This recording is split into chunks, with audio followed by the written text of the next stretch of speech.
Good morning, everyone. We'll go ahead and get started. It's so great to see you. Thank you for being here today. Let's call to order our Jeffco Board of County Commissioners meeting for March 11th, 2025. I'm Jefferson County Commissioner Leslie Dahlkemper here with Commissioner Zenzinger and Commissioner Kerr. Our clerk this morning is Michaela Zamora, and our host is Mitch Yergert, who will handle requests for public comment and public testimony sign up in the chat for those of you who are joining us virtually. There are several ways to join our hybrid meeting, all of which are on our website at jeffco.us. You are always welcome to reach out to the board on the county's website as well, or you can email us at commish@jeffco.us. We'd like to ask everyone to please go ahead and silence your phones and join us for the Pledge of Allegiance.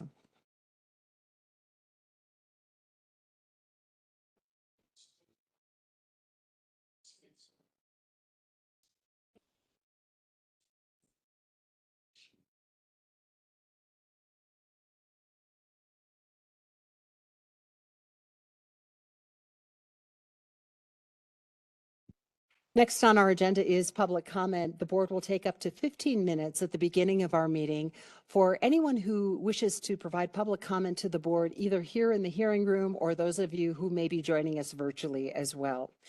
We'll begin with those who've signed up for public comment, and then we'll move to those who didn't have an opportunity to just yet. And it looks like we don't have anyone signed up for public comment at this time, but I'll be sure to ask just in case we have anyone joining us. A friendly reminder, if you're joining us virtually, please be sure to use your computer to log into today's meeting. Send a note in the chat to our host with your full name, address, and the topic.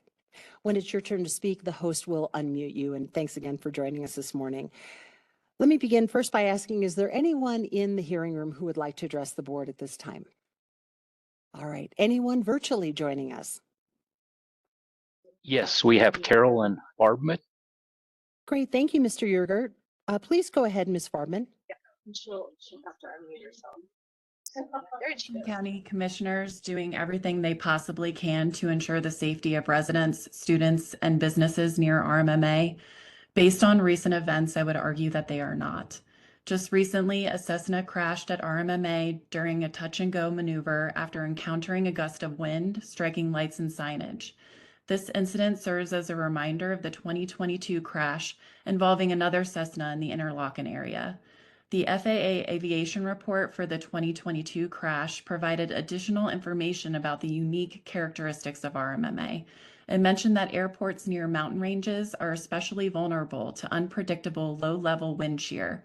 Additionally, it mentioned RMMA's elevation creates density altitude conditions that reduce aircraft performance. In these conditions, a plane's engine produces less power, its wings create less lift, and pilots are left with less margin for error, especially if unexpected conditions like gusty winds occur, as was the case in this recent crash where the Cessna veered off the runway. I'll repeat, as I've already said in emails and public comments to both the Airport Advisory Board and the BCC, that these unique airport conditions make it unsafe for the incredible amount of repetitive flight training happening over people on the ground. Eric Dahl has even acknowledged that off-field landing options are limited due to terrain and urban development. But wind conditions aren't the only concern. RMMA's wildlife hazard assessment identified areas such as Stanley Lake and the Great Western Reservoir as a substantial risk to aviation operations due to the abundance of wildlife. These landmarks are noted on the voluntary noise abatement plan, yet no meaningful action has been taken to mitigate these hazards through the VNAP or other avenues. With neighborhoods and schools located adjacent to these substantial risks, what steps are RMMA and the BCC taking to ensure safety for residents on the ground? Wildlife hazards present a significant safety risk, particularly for schools located near these dangers. An FAA advisory circular specifically identifies schools as being especially vulnerable to those that are around Stanley Lake. Consider Wayne Carl Middle School and Lucas Elementary, both situated in close proximity to this known risk. This additional hazard further reduces the margin for error, and yet the commissioners have done little to mitigate this known risk. There are clear steps you can take right now to reduce these risks. Implement landing fees. Generate revenue while mitigating safety concerns. Adopt a policy to avoid repetitive operations on the airport through the VNAP, not restrict, avoid. Also, you can exercise Grant Assurance 22I. As airport sponsors, you have the authority to restrict certain aeronautical activities if they pose a safety risk.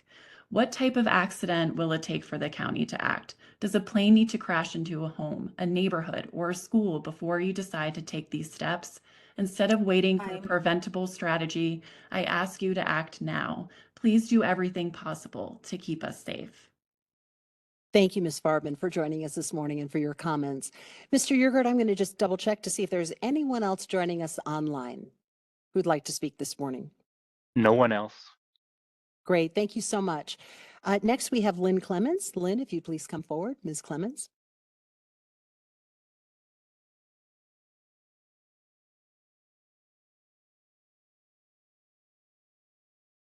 Morning. Got caught by a train. Oh, no worries. Your timing is impeccable. Okay, so Lynn Clemens, 6202 Kilmer Loop, Arvada.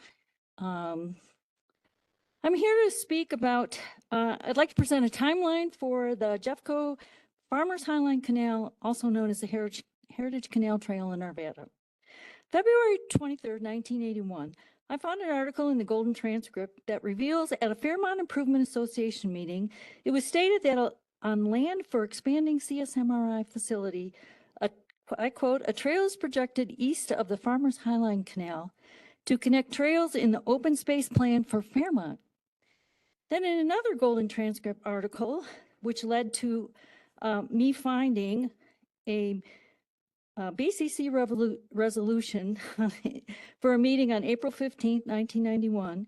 And this resolution authorized Open Space to obtain an appraisal, survey, and title commitment to enter into negotiations for acquisition of the Farmers Highline Canal Trail, a 15-mile trail corridor from Clear Creek to Stanley Lake. Let's go forward to 9/11/2000. Signed by the Arvada Mayor Fellman, an annexation and development agreement for the Howard property to be annexed into Arvada. This includes the trail easement dedicated upon approval of the city of Arvada along the east side of the Farmers Highline Canal, including an easement connection to Hyatt Lake at the southern end of the property. Now fast forward to 2006. As part of the Ralston annexation, Westwood Villas was built. That's my community, adjacent to the Farmers Highline Canal. One building is 11 foot from the canal, another building 13 foot from the canal. Let's fast forward 10 years to 2016. The proposed Heritage Canal Trail is included in the 2016 Parks, Trails, and Open Space Master Plan prepared by Jefferson County Open Space, Arvada Parks Committee, and Westminster. Go forward a little more, 2022 to 2024. The 5950 McIntyre proposed development wants to move the Farmers Highline Canal. And the Heritage Canal Trail starts to be denied and kind of falls off the maps in Jefferson County.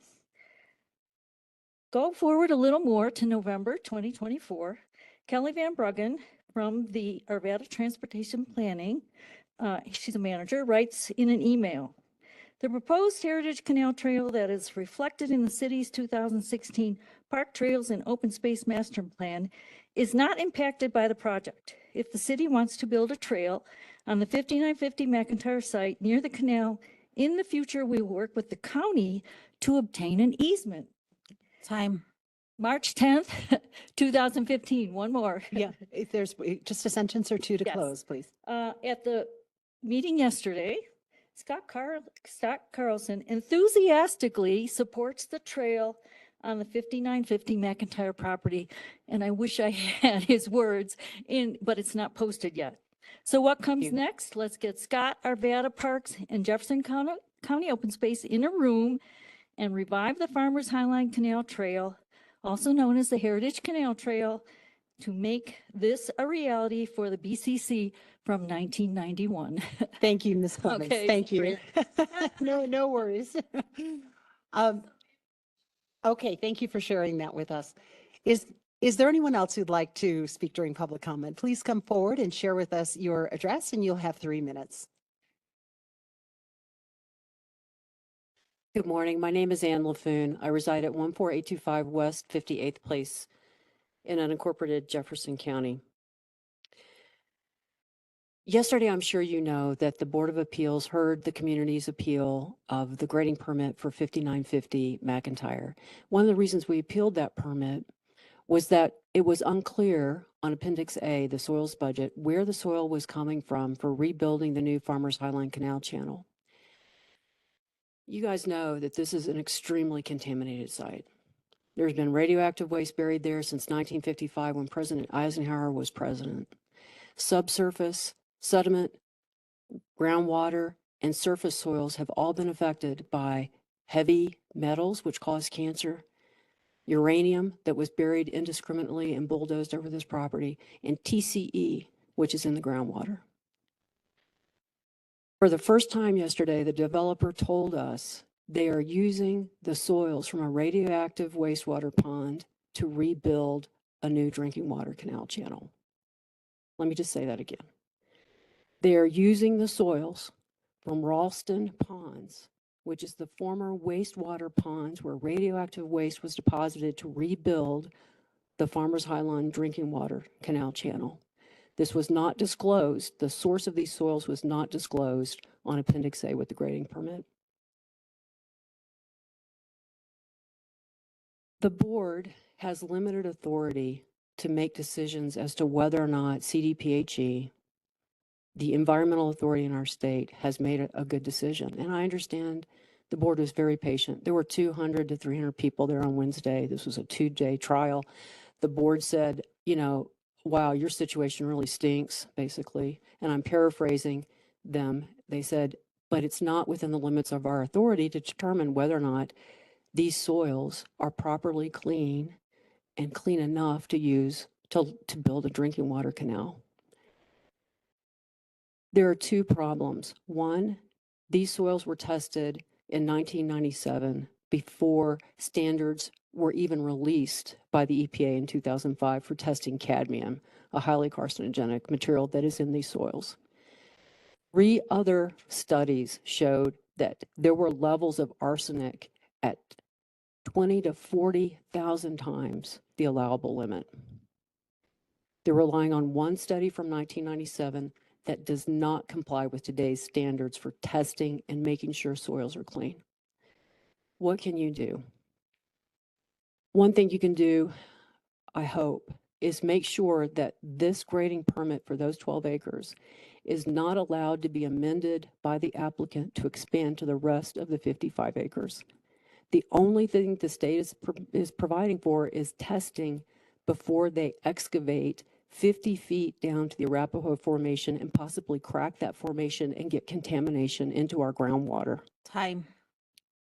The second thing you can do is use your influence with other regulators you know to please help us get updated testing. Phase 2 testing is all we're asking for before they excavate this site. Thank you. Thank you, Ms. LaFoon. Thank you for being here. Okay. I will ask one more time, is there anyone else in the boardroom or anyone who's joining us virtually who'd like to speak during public comment? No one online. Thank you, Mr. Yergert. I appreciate that. We will now close this segment of public comment. We do have an opportunity at the end of our board meeting today for additional public comment. Next, we have the approval of the minutes dated February 25th, 2025. May I have a motion to approve? I move for the approval of the minutes dated February 25th, 2025. Second. Ms. Zamora, would you please call the vote? Commissioner Kerr, Aye. Commissioner Zenzinger, Aye. Commissioner Dahlkemper. Yes. And that motion passes. Next, we have 13 items on the consent agenda. Commissioners, would either of you like to take an item off of consent? No, thank you. No. All right. With that, may I have a motion to approve items 6.1 through 6.13? I move for the approval of consent agenda items 6.1 through 6.13. Second. Thank you. Ms. Zamora, would you please call the vote? Commissioner Kerr, Aye. Commissioner Zenzinger, Aye. Commissioner Dahlkemper. Yes, and that motion passes.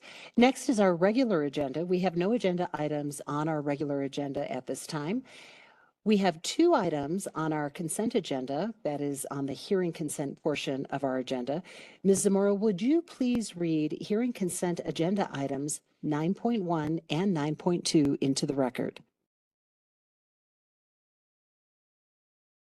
9.1 CC 25-067, case number 22-129019 PF preliminary and final plat. Case name Victoria Subdivision Filing 4. Owner Dillon Real Estate Company, Inc., a Kansas corporation, Cobblestone, Denver. Propco LLC, an Arizona Limited Liability Company. Applicant Spotless Brands LLC, a Delaware Limited Liability Company. Location 11747 West Ken Carroll Avenue, Littleton. Approximate area 7.141 acres. Purpose: to subdivide the property into 2 lots for commercial use. Today's action: to continue the case to March 25th, 2025. Case manager, Benjamin Johnson. Thank you so much. Go ahead. 9.2 CC 25-067, case number 23-125688 VA. Vacation of right-of-way, owner Jefferson County.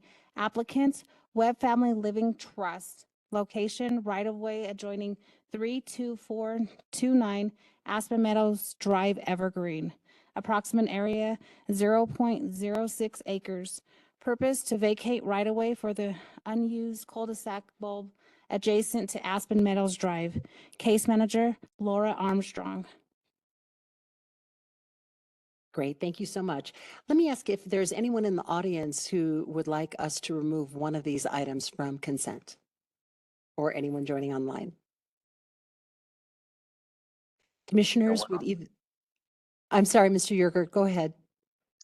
No one online. I just want to acknowledge that today is, we're celebrating Employee Appreciation Day, and I think the sugar from the donuts we've been passing out is just put me in a rush. Thank you, Mr. Yergert, appreciate it. And commissioners, would you like to pull off any items? No, thank you. None? Okay.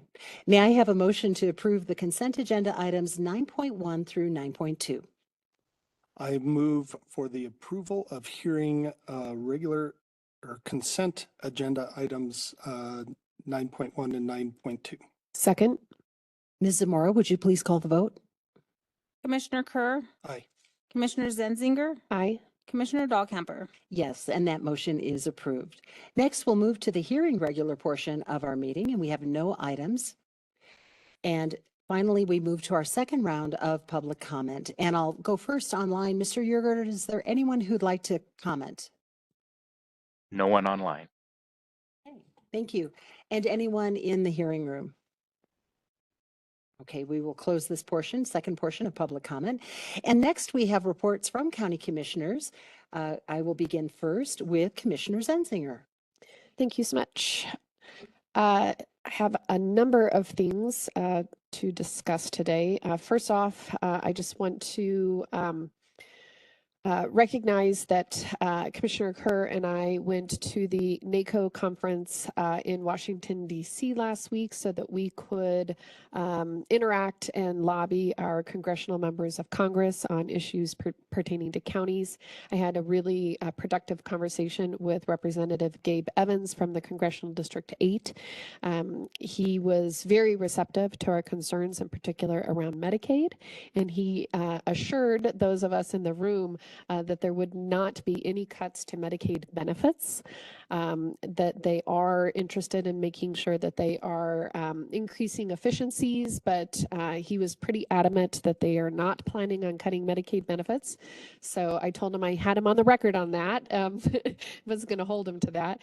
And then also had a very productive conversation with Senator Hickenlooper, who expressed solidarity with many of the concerns that we brought forward.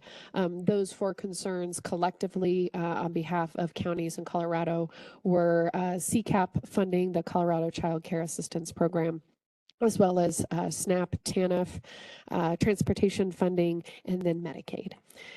Secondly, yesterday I had my Head Start Parent and Community Engagement Committee. Just as a reminder that we have changed the name of the Head Start Policy Council, and in order to make sure that the committee is more accessible to the community. Policy Council sounded scary and a little undefined, and so we wanted to make sure that our community and parents understood that they are always welcome to attend our Parent and Community Advisory Board.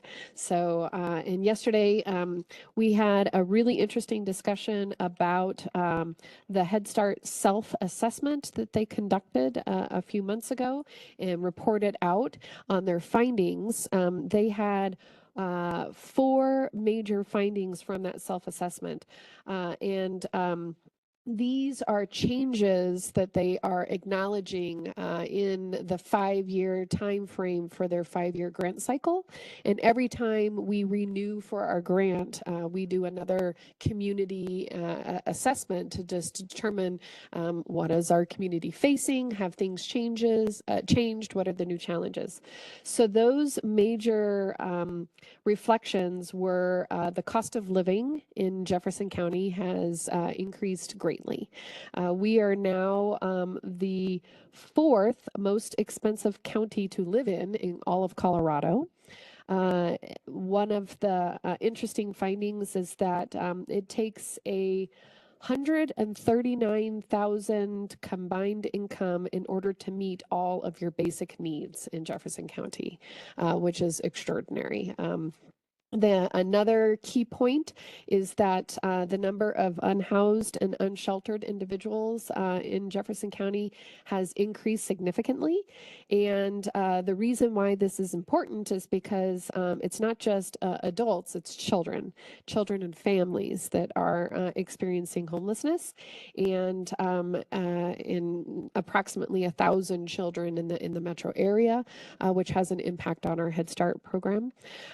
They also talked about access to childcare as one of the biggest barriers right now, and the cost of childcare, which was very telling considering that we just went to DC to talk about the CCAP program and about the lack of funding for CCAP and some of the challenges that we have there. And then lastly, they also looked at their program options. They did a number of surveys on their program options, and parents and community are more interested in full day Head Start opportunities than they are half day. So it was a really good meeting. It was very interesting learning about this assessment. In addition to that, we are also in the process of putting together an annual strategic planning meeting, and those findings, we learned that we had too many goals. We had like 10 goals, and 10 tends to be too many if you want to be precise and if you want to make change. So a group of folks got together and really reviewed our existing goals and pared them down and made them a little bit more precise. And as soon as that material is all put together, we will hear a presentation from them about their new goals for the year. So it was a really interesting conversation. Many of the goals are going to be focusing on service delivery, parent engagement, transitions from preschool into the K-12 system, and then new coaching and staff development. I also had the pleasure of being able to attend I think it's almost been 2 weeks ago, the Arvada Chamber celebrated their 100th anniversary. And every year, the Arvada Chamber has their business awards program, and this year was pretty special. I want to give a shout out to the Entrepreneur of the Year, which was Tom Hussies, the Nonprofit of the Year, which was the Arvada Center for the Arts and Humanities, and the Business of the Year, which was Bale Fire Goods. Always a good program. I also had the opportunity to attend the Applewood Business Association Awards, and wanted to give a shout out to the Action Center, which won the Nonprofit of the Year award, which is really great. The John Litz Community Impact Award went to Sean Plum. The ABA Years of Service Award went to their Recruiter of the Year, went to Janice Holmes. Their Best Business After Hours party went to the Honey Badgers, the fabulous Honey Badgers. And their Leader of the Year was Kim Smith. And their Business of the Year was Nothing Bundt Cakes. So it was a really good celebration, and I was pleased to be able to join them for that. I want to thank our Parks and Conservation Department. They met with me and delivered an excellent orientation.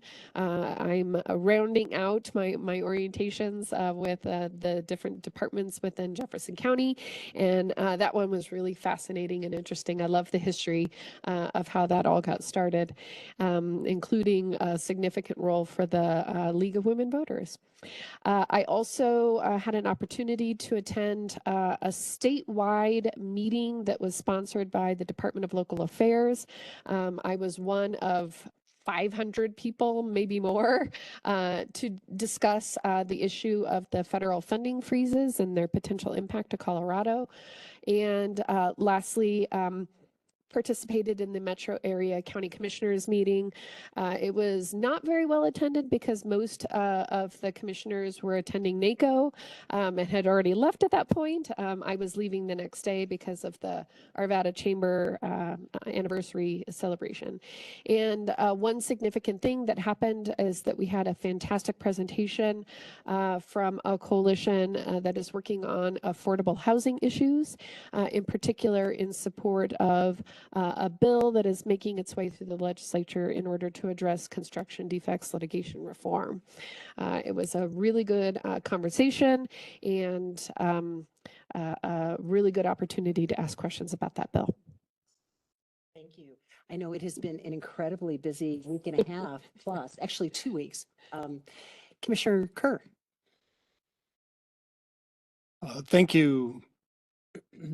I wanted to just let our employees know how much we appreciate them. And donuts are a very small way of doing that, but got to meet some very happy employees over donuts this morning over at Human Services. So hopefully all of our employees were able to get their donuts and know how much you are appreciated. We had looks to be our final Commission on Property Tax meeting on Friday. You just jinxed yourself. Probably. And wrapping up a few things. One of the things that the Property Tax Commission talked about on Friday and really wants to get out there is that there are several ways for folks to defer property taxes, especially for our seniors. And I think most people know about the senior, the homestead property tax deferment program.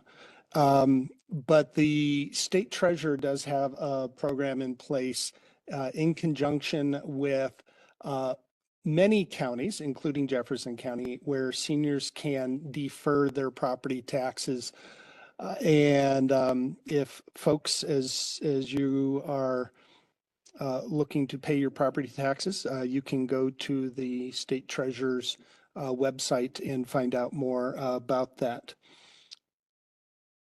had a wonderful time at the Courts in Community where I won't take too many details from our county attorney. I'm sure she'll fill us in on all of the details. But I did want to point out it was at Green Mountain High School, and which is my alma mater, who is currently in the Final Four in both boys and girls basketball coming up this weekend. So congrats to Green Mountain High School's both boys and girls basketball teams. They're in the 5A Final Four. A lot of numbers in there. The 5A Final Four this weekend. Also attended the Applewood Business Awards, and thank you for reading off the winners of all those awards. I did not have them with me. And just wanted to mention April 5th Mountain Town Hall, which I think we're going to get more details from Commissioner Dahlkemper in a moment. So with that, that's all I have. Thank you. Great. Thank you, Commissioner Kerr. A couple of items to share with you all, and just sticking with our theme for a moment about Jeffco watching very closely what's happening at a federal level. In addition to the NACO conference, we also had opportunities for calls with U.S. Senator Hickenlooper to talk about many of the very issues you heard Commissioner Zenzinger address a little bit earlier, and learn more about what the potential impact could potentially be on our county and other counties.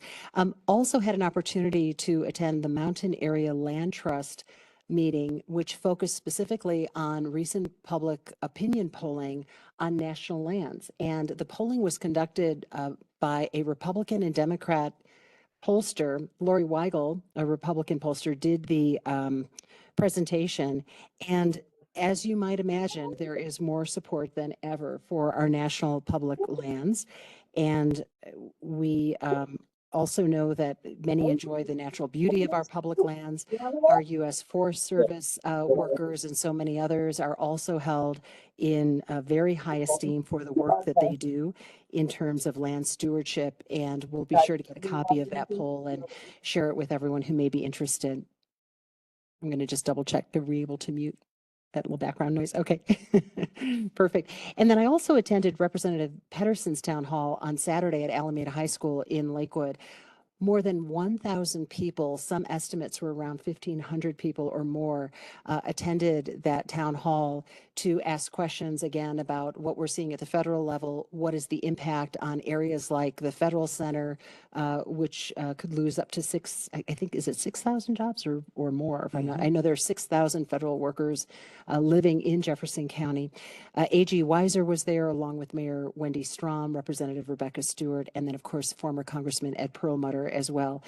Really huge turnout, just underscoring how closely our community is paying attention and advocating proactively on all of the fronts that you've heard commissioners mention today and more. Friendly reminder, as you heard Commissioner Kerr allude to, on April 5th, starting at 9:15 a.m., we'll be holding we'll be holding a town hall at Evergreen Library that will focus specifically on the soaring cost of homeowners insurance rates and wildfire resiliency. We are very excited to have as our guest speaker the insurance commissioner for the state of Colorado, who will talk with us about two bills working their way through the legislature and other efforts to address this issue. And Fire Management Officer Brian Keating will talk about our newly updated wildfire protection plan. That's critical because we're going to focus specifically on mitigation and strategies in the plan around that topic in particular and how that impacts homeowners insurance rates as well. Speaking of fire, the Colorado Fire Commission met yesterday. I'm a member, one of two county commissioners appointed by the governor to the commission. We met yesterday and approved, after many, many months of work, a statewide prescribed burn fire strategy. And there are elements and strategies in this plan that we will move forward as legislative items. some sooner than others that do not have a fiscal note attached to them. I will mention others do, so we'll be holding off on those for the time being. And I also want to thank CU Denver for asking me to participate in a panel discussion along with the Colorado Insurance Commissioner, Colorado Fair Plan Director Kelly Campbell, and Brian Bernier, who's a representative of Rocky Mountain Insurance, to talk with faculty, students, and business leaders about some of the very issues related to wildfire risk in our community and how we're tackling them in Jefferson County. It was great to be able to talk about Jeffco's story and how we fit into this these larger challenges and issues. It was hosted by CU's Risk Management and Insurance Program, and that's led by former Lakewood City Council member Cindy Barraway. I just have to give a huge shout out to the CU students. They were impressive, beyond impressive. I said, you could actually come and do some workshops for the county commissioners, on public speaking. They were so poised, eloquent, smart. And one business student said to me, we actually get downgraded for ums and that's and us, when we give our presentations. And I thought, oh, it's good to remember. So our future is in very, very good hands. We were very impressed. Had a chance to talk with folks at the Evergreen Chamber of Commerce. Grateful to always provide a county update. Commissioner Kerr and I tag team, and I know we're going to have Commissioner Zenzinger come to a future meeting as well. And it was also great to talk with folks, Ward 1 residents on Saturday. Was it this Saturday or last Saturday? It was one of these Saturdays, led by Councilwoman Jeslyn Scheherazade, to share our work at a county level on housing affordability, wildfire resiliency, parks, and open space. So thanks to everyone who attended that community. Again, great to see Representative Stewart there as well. And then finally, on our employee appreciation note, it was a lot of fun to spend time with our county manager, Joe Kirby, and our HR leaders to visit offices right here in the county building and pass out these door stopper like donuts. They were huge, and it was really wonderful to meet more of our team members. And just again, a huge thank you for all you do. Also, special congrats to one of our team members, Tech Sun, who has written an incredible children's book called Proud of Me. And the book celebrates the differences of people and cultures. And we just want to give a huge shout out to Tech for this amazing achievement. And kudos to illustrator, and I hope I pronounce her name correctly, Anissa Polchon as well. So thank you all for everything you do, not only for Jeffco, but for our entire community. And with that, I'll turn it over to County Manager Joe Kirby. Good morning, Commissioners. Just two quick things. First of all, thank you for participating in Employee Appreciation Day this morning. And our employees work tirelessly every day, and I appreciate the work that they do. And it's always good for them to hear and see from you. So thank you for being active this morning, passing out those door stopper donuts, which I can attest to that for sure. Also, just a quick reminder that our Airport Advisory Board meeting is scheduled for this Wednesday night, March 12th, from 5 to 6 p.m. At our Rocky Mountain Metropolitan Airport. So a reminder for folks who would be interested in attending that. Thank you. Thanks so much. County Attorney Kim Sorrells. So I just want to tack on to Commissioner Kerr's report on courts in the community. It was a great event. As we had mentioned before, we were going to see both a civil case and a criminal case. The lawyers for both cases did a great job, but it was remarkable to see the students' interest. We got to meet some of them in advance. Specifically the ones who are interested in going to law school and potentially becoming judges one day. So they really enjoyed that. The Green Mountain students were very involved. There were a lot of questions for those lawyers. They did not make it easy for them. So it was great to watch. And then one of our own cases in Jeffco, involving a slip and fall across the hall at the court side of the building. We have a case that is it was originally selected to be in courts in the community in May, but unfortunately the opposing counsel had a conflict with that date, so we lost the opportunity to participate in that. They don't change the dates, they'll just change the cases. But later today, our own Assistant County Attorney Jason Sorensen will be arguing downtown before the Colorado Supreme Court on that, and there are two important immunity issues involved in that case. So we I'm personally going to try to go down if we're done with all of our briefings today and watch that. And we look forward to see what the court does with that case. Thanks so much. Appreciate it. Well, we are adjourned. We want to thank you so much for being here this morning. We'll continue with our briefings in about 15 minutes upstairs on the 5th floor. Thank you.